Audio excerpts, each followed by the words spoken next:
Kerap buang air kecil lah. Okay guys, so sekarang ni saya berada di booth Bubble. Kita punya sponsor air. And bersama dengan saya, Dila, marketing daripada Bubble. Kecil, comel dan cantik orangnya. Itu booth. So mana setiap stage akan ada booth. Betul. Ada tak apa-apa aktiviti yang special dekat booth? Of course lah ada. Okay, kalau korang datang kat sini, kita ada kontes. Okay, korang just teka berapa penutup botol ni.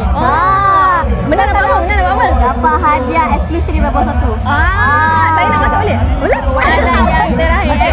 Soalan jawapan ataupun statement orang-orang dekat luar sana yang paling kelakar sekali, yang Paling kelakar. Saya rasa kerap buang air kecil lah. Betul. Betul. Pernah minum kan? Selalu minum kan? Tak, memang selalu minum air bubble. Okey. Lepas tu memang saya rasa macam lawas betul lah. Lawas Memang benda tu memang betul ke ataupun benda kelakar je sebenarnya? Betul lah. Betul lah. Okey, alright. So tolong bagi kata-kata ucapan sikit kat orang luar sana. Orang luar sana, okey, untuk orang luar sana, support lah Petronas Ritu di Langkawi. Support lah kita punya sukan. And datanglah ke kita orang punya booth. Yes. Support. Okey.